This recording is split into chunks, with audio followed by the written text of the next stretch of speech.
ஜெய் வாராகி, ஜெய் ஜெய் வாராகி. நம்ம டிவியை சப்ஸ்கிரைப் பண்ணுங்க, பெல் பட்டனை அழுத்துங்க. அன்பு நேயர்களே அனைவருக்கும் ஒரு அற்புதமான மகிழ்ச்சியான செய்தி என்னன்னு கேட்டீங்கன்னாக்கா, குரு பெயர்ச்சி. நாம் எல்லோரும் மிகுந்த ஆவலோடு எதிர்பார்த்து காத்திருக்கக்கூடிய ஒரே ஒரு பெயர்ச்சி எதுனா குரு பெயர்ச்சி தான். பொதுவாக எல்லாருக்குமே பெரிய சக்கரவர்த்தியா இருந்தாலும், பெரிய ஒரு செல்வந்தராக இருந்தாலும், ஒரு பணக்காரனாக இருந்தாலும், அவன்கிட்ட எல்லா பணங்காசும் இருக்கு அப்படின்னு வச்சுப்போமே. இன்னும் ஒரு 100 ஆண்டுகளுக்கு தேவையான அல்லது 200 வருஷத்துக்கு தேவையான பணங்காசு ஒருத்தர்கிட்ட இருக்கு. அவனுக்கும் பயம் இருக்கும், அவனுக்கும் கஷ்டம் இருக்கும். அந்த பணத்தை பாதுகாக்கிறது எப்படிங்கிற கஷ்டமா இருக்கலாம், அல்ல எதிரிகளுடைய தொந்தரவுகளாக இருக்கலாம், அல்லது வேற ஏதேனும் ஒரு பயம் இருக்கலாம். அதே போல ஒரு பரம ஏழைக்கும் ஃபியூச்சரை பத்தின ஒரு பயம் இருக்கும். அப்போ இதெல்லாம் கிரக கோளாறுன்னு சொல்லலாம், அப்படி இல்லைன்னா தசாபுத்திகளால் வரக்கூடிய பிரச்சனைகள் அப்படின்னு சொல்லலாம். ஒரு தசை ஒருத்தருக்கு ரொம்ப நல்ல தசையா இருக்கும், யோக தசையா இருக்கும். அந்த யோக தசையில நல்லா ஒரு 8 வருஷம் சூப்பரா போயிருக்கும். திடீர்னு ஒரு வருஷம் அவனை போட்டு படாத பாடுபடுத்தி இருக்கும். அவன் இதுக்கு மேல வாழ்க்கையே வேணாங்கிற ஒரு சூழ்நிலைக்கு விரக்திக்கு போகக்கூடிய வச்சு செஞ்சிருக்கும் அந்த தசை, அந்த புத்தி. அப்ப அதுக்கு என்ன காரணம்னு கேட்டீங்கன்னாக்கா, சுபர்னு சொல்லக்கூடிய உங்களுக்கு எந்த தசாபுத்திகள் நடந்தாலும், எந்த தசை நடந்தாலும், அது யோக தசையோ அவயோக தசையோ சூப்பரான தசையோ எது நடந்தாலும், குரு அப்படின்னு சொல்லக்கூடிய ஒரு கிரகம் உங்களை பார்க்குமே ஆனால் உங்களுடைய அசுபஸ்தானத்தை பார்த்தா அசுபங்கள் குறையும், சுபஸ்தானங்களை பார்த்தா சுகங்கள் கூடும். அதுதான் விஷயம். அப்ப அவர் எங்க இருந்தாலும் நன்மையைத்தான் செய்வார். எனக்கு 8ல குரு மறைஞ்சிட்டார், நீங்க கவலைப்பட வேண்டாம். அப்ப அவர் எங்க பாரு, உங்க 12 பார்ப்பார், உங்க விரயத்தை குறைப்பார், உங்க 2 பார்ப்பார், தனவரவை கூட்டுவார். அப்ப இந்த மாதிரி குரு பகவான் நவகிரகங்கள்ல ரொம்ப முக்கியமான ஒரு கிரகம். வருஷத்துக்கு ஒரு முறை ஒரு ராசிக்கு பிரவேசம் செய்யக்கூடியவர். ஒரு ராசியில ஒரு வருஷம் இருக்கக்கூடிய அந்த குரு கிரகம், அந்த குரு பகவான் எந்த ராசியிலிருந்து 1, 5, 7, 9 அப்படிங்கிற பாவங்களை பார்ப்பார். 5, 7, 9 3 பாவங்களை பார்ப்பார். அப்ப குரு பார்க்கும் இடம் எப்பேற்பட்ட தோஷங்கள் இருந்தாலும் அந்த தோஷம் நிவர்த்தியாகும். ஒருத்தருக்கு ஆயுளே ஒரு பங்கமா இருக்கு. இப்போ மார்கண்டேயனுக்கு ஆயுள் பாவம் வளர்ந்ததுன்னு சொன்னாங்களே, குரு பார்வை கிடைச்சதால அவனுக்கு ஆயுள் பாவம் கூடுச்சு. அப்ப அவன் எவ்வளோ பெரிய தோஷங்கள்ல இருந்தாலும், எவ்வளோ பெரிய கஷ்டங்கள்ல இருந்தாலும், எவ்வளோ பெரிய பாபத்துவத்தில் இருந்தாலும், இந்த குரு பயிற்சியில் அந்த குரு பார்ப்பாரையானால் நிச்சயமா உங்களுடைய கஷ்டங்கள் காணாமல் போகும். பை செகண்ட்ல காணாமல் போயிடும். அப்படி 10 நாள் தூங்கல சாமி, நான் தூங்கி 3 மாசம் ஆகுது, நான் தூங்கி 6 மாசம் ஆகுது, ஒரே மன உளைச்சலா இருக்கு, ஒரே டிப்ரெஷனா இருக்கு, ஒரே கவலையா இருக்கு, ஒரே குழப்பமா இருக்கு, இது நினைச்சு வாழ்ந்துட்டு இருக்கேன், அவன் நல்லா இருக்கான், இவன் நல்லா இருக்கான், எனக்கு மட்டும் என்ன சாமி இப்படி பிரச்சனை. அப்ப அந்த குரு பார்ப்பாரையானால் ஒரே ஒரு நொடியில, பை செகண்ட்ல, இமை பொழுதுல உங்களுடைய கஷ்டங்கள் கவலைகள் எல்லாம் காணாமல் போகும். அப்பேற்பட்ட இந்த குரு பயிற்சி, இன்னும் கூட குருவை பத்தி நல்லா வசதியா சொல்லலாம், கேட்கறதுக்கு உங்களுக்கு டைம் இருக்காது. அப்போ இப்பேற்பட்ட அந்த குருவானவர் பயிற்சி அடைகிறார், எங்க இருந்து எங்க போறார் அப்படிங்கிறத பார்ப்போம். குரு பகவான் குரோதி வருஷம் சித்திரை மாசம் 18ஆம் தேதி, ஆங்கிலம் 1/5/2024, குரோதி வருஷம் சித்திரை மாதம் 18ஆம் தேதி, ஆங்கிலம் 1/5/2024 புதன்கிழமை, உதயாதி நாழிகை 28:22 நாழிகைக்கு, மணிக்கணக்கில் மாலை மணி 5:19 மாலை மணி 5:10:19 திருவோண நட்சத்திரத்தில், கிருத்திகை நட்சத்திரம் 1ஆம் பாதம் மேஷ ராசியில் இருந்து கிருத்திகை நட்சத்திரம் 2ஆம் பாதம் ரிஷப ராசிக்கு அந்த குரு பகவான் பயிற்சி அடைகிறார். நம்ம பாருங்க, மே 1ஆம் தேதி குரு பயிற்சி, புதன்கிழமை வருது. அன்னைக்கு நட்சத்திரம் திருவோணம். அன்றைய தினம் மே 1ஆம் தேதி சாயந்தரம் 5:19 மணிக்கு, 5:20க்குன்னு வச்சுக்கோமே, 5:19க்கு குரு பகவான் மேஷ ராசியிலிருந்து ரிஷப ராசிக்கு பயிற்சி அடைகிறார். இப்ப இந்த குரு பயிற்சியால என்னெல்லாம் நன்மை நடக்க போகுது? 12 வருஷத்துக்கு பிறகு மீண்டும் சந்திரன் உச்சம் பெறக்கூடிய ஒரு ராசியான ரிஷப ராசிக்கு வருகிறார். சந்திரன் உச்சமான குருக்கு என்ன சாமி சம்பந்தம் இருக்கு? ஏன் சம்பந்தம் இல்லாம அதை சொல்றீங்க அப்படின்னு கேக்குறீங்களா? சம்பந்தம் இருக்கு. குரு பகவான் உச்சம் அடையும் இடம் சந்திரனுடைய வீடு, கடக லக்னம். உண்மையா இல்லையா? சந்திரன் வீட்டுல குரு பகவான் உச்சம் அடைகிறார். இந்த வீடு கொடுத்த சந்திரன் எங்க உச்சம் அடைகிறார்னா சுக்கிரனுடைய வீட்டுல ரிஷபத்துல உச்சம் அடைகிறார்.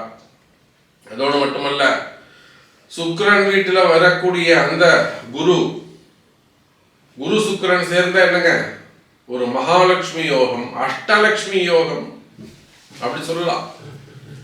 அஷ்டலட்சுமி ஏன்னா குரு தங்கம், கோல்டு, அதுக்கும் மேல என்னென்ன உண்டு, பிளாட்டினம் இருக்கு, வைரம் இருக்கு, வைடூரியம் இருக்கு, கோமேதகம் இருக்கு, எல்லாம் குரு. சுக்கிரன் பணங்காசு எல்லாம் சுக்கிரன் தான். அப்போ இந்த இருவரும் வைரம், வைடூரியம், கோமேதகம், நவரத்னங்கள் மற்றும் இந்த ஆடை ஆபரணங்கள், பணம், காசு எல்லாம் ஒன்று சேரும்போதுதாங்க அஷ்ட ஐஸ்வர்யம். அப்ப அடுத்த ஒரு வருடத்திற்கு அஷ்டலட்சுமி யோகம், அஷ்ட ஐஸ்வர்ய யோகம் யாருக்கெல்லாம் இருக்கு அப்படிங்கிறத நம்ம பார்க்க போறோம். ஸோ இந்த ரிஷபராசிக்கு வரக்கூடிய குரு பயிற்சி உலகத்துக்கு நல்லது, நம்ம நாட்டுக்கு நல்லது. குறிப்பா நம்ம பாரத தேசம் சிறப்பானதாக இருக்கும். நம்முடைய பாரத தேசத்திற்கு நல்ல வளர்ச்சியாக இருக்க போகுது. அரசியல் சிறப்பாக இருக்கும், அரசியல் மாற்றங்கள் ஏற்படும்.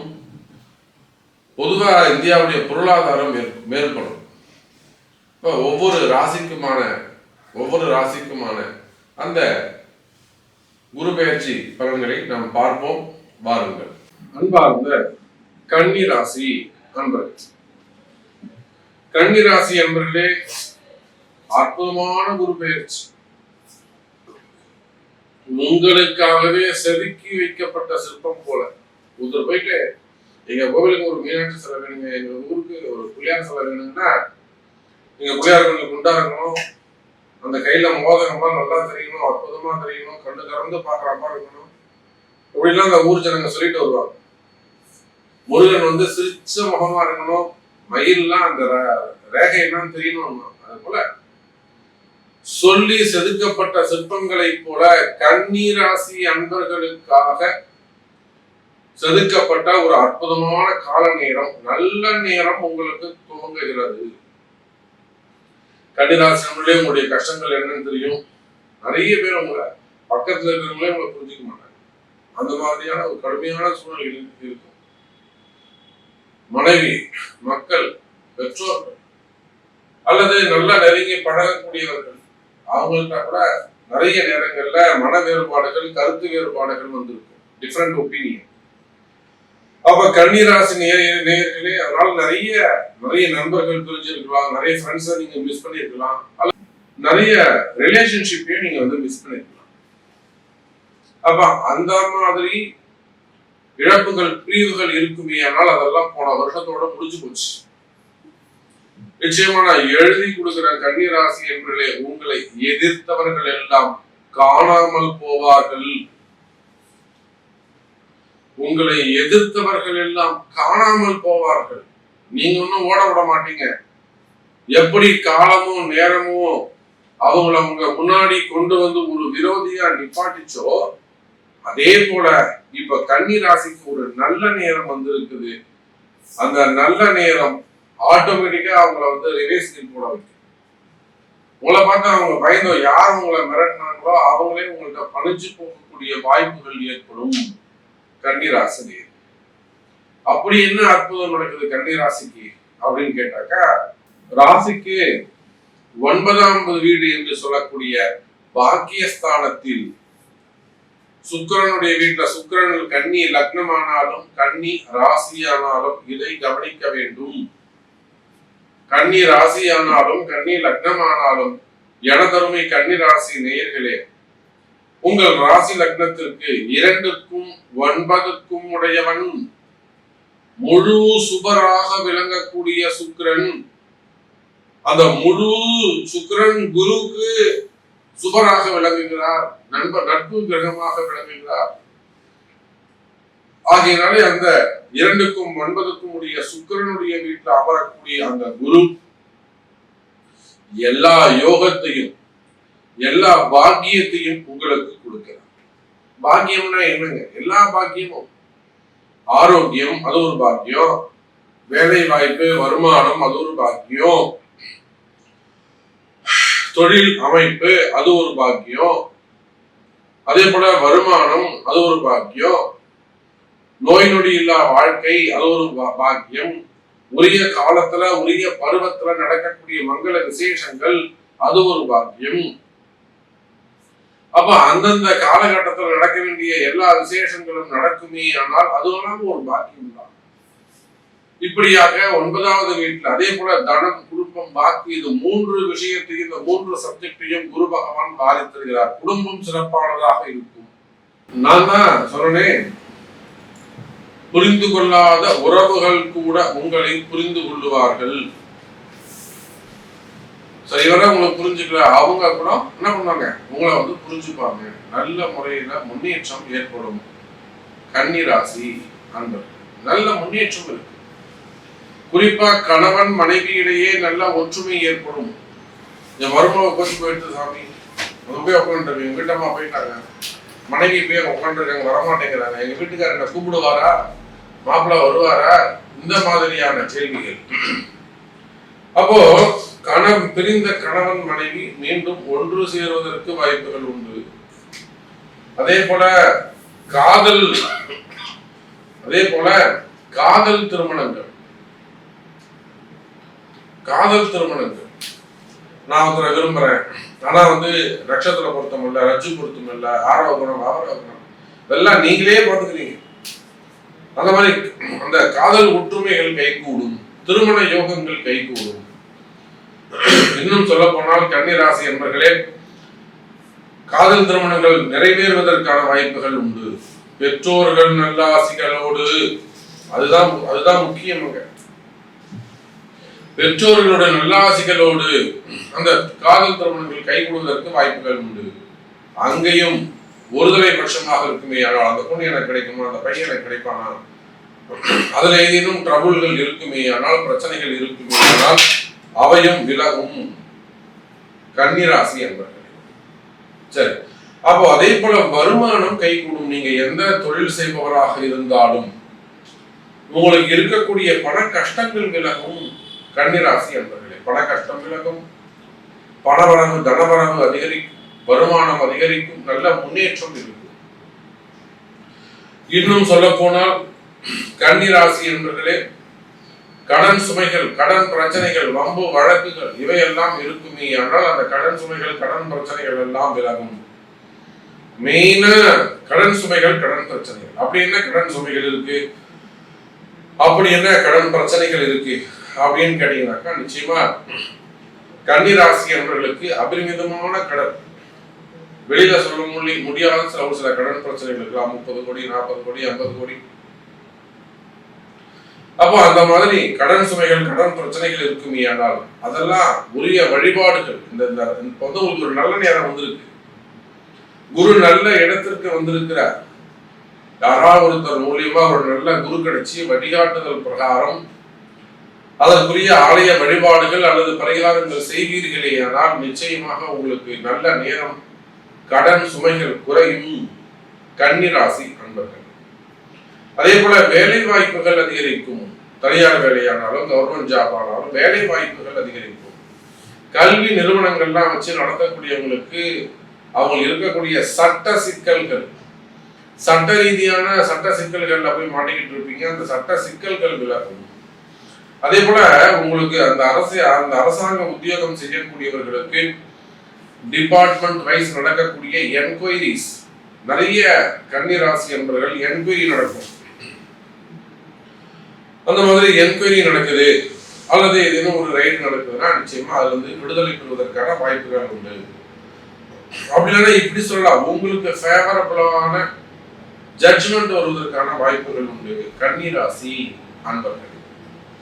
அதே போலதான் செய்வினை கோளாறுகள், மந்திர மாந்திரீக தோஷங்கள், திடீர் அதிர்ஷ்டங்கள் இதெல்லாம் நம்பி ஏதேனும் சிக்கல்ல போய் மாட்டிட்டு இருப்பீங்களே, ஆனால் அந்த சிக்கல்ல இருந்தும் வெளிவருவதற்கான வாய்ப்புகள் உண்டு கன்னிராசி நேயர்கள். அப்ப அரசியல் நெருக்கடிகள், அரசியல் பழிவாங்குதல் அல்லது எதிரிகளால் வரக்கூடிய தொந்தரவு, பகை, விரோதம் இதெல்லாம் கன்னிராசிக்கு அதிகமா இருக்கும். குறிப்பா கூட தொழில் பண்ணக்கூடியவங்க, தொழில் போட்டியா பண்ணக்கூடியவங்க, உத்தியோகத்தில் இருக்கக்கூடிய போட்டி, தொழில் எதிரி, உத்தியோக போட்டிகள், உள்நாடு வெளிநாடு இங்க இருக்கக்கூடிய கன்னிராசி அன்பர்களே, அந்த எதிரிகளுடைய தொந்தரவுகள் குறையும், எதிரிகளுடைய பிரச்சனைகள் குறையும். கண் திருஷ்டிகள் இருக்குமே ஆனால் திருஷ்டியால் வரக்கூடிய பிரச்சனைகள் குறையும். அதே போல சிறு சிறு விபத்துக்கள் ஏற்பட்டிருக்கும். அந்த சிறு சிறு விபத்துக்கள் ஏற்பட்டிருக்குமே ஆனால் அந்த விபத்துக்கள் எல்லாம் குறையும். கவலை வேண்டாம். மனசுல இருக்கக்கூடிய பயம் விலகும். ஒரு அச்சம் இருக்குமே ஆனால், ஒரு பயம் இருக்குமே ஆனால் அந்த மனசுல இருக்கக்கூடிய பயம் விலகும். எனதருமை கன்னிராசி. அதோடு மட்டுமல்ல, மனக்கவலைகள், மனக்குழப்பம், மன கஷ்டம், மெயினா டிப்ரெஷன்ஸ், மனசு ஒரு பதட்டமாவே இருக்கிறது. யாரோ ஒருத்தர் ஒண்ணுமே செய்ய முடியல சாமி, அவர் ரொம்ப அநியாயம் பண்றாங்க, ஒண்ணுமே பண்ண முடியல, எல்லா தெய்வமும் அவனுக்குதான் சப்போர்ட் பண்ணுது. அந்த மாதிரி கடுமையான காலதோஷங்கள். கேது இருக்கார் கண்ணியில, வச்சு செய்வார் கண்ணிய. அவ கடுமையான காலதோஷங்கள் இருந்தாலும் எந்த தெய்வமும் எனக்கு சப்போர்ட் பண்ண மாட்டேங்குது சாமி. ஒரு விரோதி, ஒரு அநியாயம் அக்கிரமம் செய்யக்கூடியவன், அவன் கன்னி ராசியை ஆட்டி படைக்கிறா சாமி, எந்த தெய்வமும் முறையிடல. அந்த மாதிரியாக இருக்கக்கூடிய கஷ்டங்கள் கூட விலகுவதற்கு வாய்ப்புகள் உண்டு. அப்ப இதெல்லாம் உங்களுடைய பிறப்பு ஜாதகத்தை கொண்டு சரியான வழிபாடுகள் என்ன என்பதை தெரிந்து அதை செய்வீர்களேயானால் நீங்களும் ராஜாவாகலாம், நீங்களும் வெற்றி பெறலாம். எழுதருமை கன்னிராசினியர். அப்ப நல்ல நேரம், திரிகோணத்துல குரு, ஜென்ம கேது, குரு கேது வந்தாலே அது ஒரு கோடீஸ்வர யோகம் என்பதை மறந்து விடாதீர்கள். கன்னிராசிக்கு இது கோடீஸ்வர யோகம். ஏன்னா குரு கேது தொடர்புனாலே என்ன சொல்றாங்க, அது ஆன்மீகமா இருக்கும், அங்க போனா இங்க வரும், கண்டிப்பா ஒரு கோடீஸ்வர யோகம். நல்ல உயர்வை கொடுக்கும், நல்ல வெற்றியை கொடுக்கும். எனதருமை கன்னிராசி அன்பர்கள். அதே போல உங்களுக்கு இருக்கக்கூடிய கடன் சுமைகள், கடன் பிரச்சனைகள், வம்பு வழக்குகள், கடன் சுமைகள் குறையும். அதோடு மட்டுமல்ல கன்னிராசி என்பர்களே, நிறைய வெளிநாட்டு யோகங்கள் ஏற்படும். வெளிநாட்டு போகக்கூடிய வாய்ப்புகள், வேலைக்காக, பிசினஸ்க்காக வெளிநாட்டு யோகங்கள் கிடைக்கும். குடும்பத்தை வெளிநாட்டு கூப்பிட்டு போறது, மனைவி கூட அழைச்சிட்டு போறது, பசங்களை கூப்பிட்டு போறது, அங்கேயே செட்டில் ஆகுறது, அல்லது வெளிநாட்டில் இருக்கீங்க, அங்கே ஏதாவது visa something problem, visa problem, enquiry problem, renewal problem, அந்த மாதிரியான வம்பு வழக்குகள், கோர்ட்டு கேஸ் பிரச்சனைகள் இருக்குமே ஆனால் அவையெல்லாமும் குறைவதற்கு வாய்ப்புகள் உண்டு கன்னிராசி அவர்கள். அவ பிரயாணங்கள் ஏற்படும், வெளிநாட்டு யோகங்கள் ஏற்படும், வேலை வாய்ப்புகள் அதிகரிக்கும். கவர்மெண்ட் ஜாப், பிரைவேட் ஜாப், வேலை வாய்ப்புகள் அதிகரிக்கும், ப்ரமோஷன்ஸ் அதிகரிக்கும், நல்ல போஸ்டிங் கிடைப்பதற்கு வாய்ப்புகள் உண்டு. அதே போல அரசியல் தலைவர்கள், கன்னிராசியில் இருக்கக்கூடிய அரசியல் தலைவர்கள், இது யோகமான காலம்தான், நான் இல்லைன்னு சொல்லல, ஆனாலும் சற்று கவனமாக இருக்க வேண்டும். கன்னிராசியை சேர்ந்த அரசியல் நண்பர்களே, அரசியல் தலைவர்களே, ஏன்னா முக்கியமான அரசியல் தலைவர் எனக்கு தெரிஞ்சு கன்னிராசியில் இருக்காங்க. அலட்சியமாக இருக்கக்கூடாது. எல்லாம் பணங்காசு எல்லாமே இருந்து பிரயோஜனம் இல்லாத அதிகாரம் கையில இருக்கணும். அதே போல அந்த எல்லா சூழ்ச்சிகளையும் வெல்வதற்கான அந்த பலம் உங்ககிட்ட இருக்கணும், பவர் உங்ககிட்ட இருக்கணும். அப்ப நிச்சயமா கன்னிராசி என்பவர்களே, அவரவர்கள் ஒரு நல்ல நேரத்தை நீங்க பயன்படுத்தணும்னா அவரவர்கள் பிறப்புக்காக, நீங்க அரசியல் தலைவராக இருந்தாலும், சினிமா துறையை சார்ந்தவர்களாக இருந்தாலும், சோசியல் மீடியா துறையை சார்ந்தவர்களாக இருந்தாலும், எந்த உயர்ந்த இடத்தில் இருந்தாலும் தாழ்ந்த இடத்தில் இருந்தாலும் உங்களை நீங்கள் உயர்த்தி கொள்ளலாம். உங்களை நீங்கள் உயர்த்தி கொள்வதற்கான அருமையான ஒரு சந்தர்ப்பம் இந்த குரு பெயர்ச்சி. நேரம் ரொம்ப நல்லா இருக்கு. உங்களுடைய வழிபாடுகளை தெரிந்து, ஆலய வழிபாடுகளை தெரிந்து செய்கிறீர்களானால் நீங்கள் தான் ராஜா என்று தெரிவித்துக் கொண்டு மீண்டும் ஒரு அற்புதமான பதிவு சந்திக்கிறேன். ஜெய் வராகி.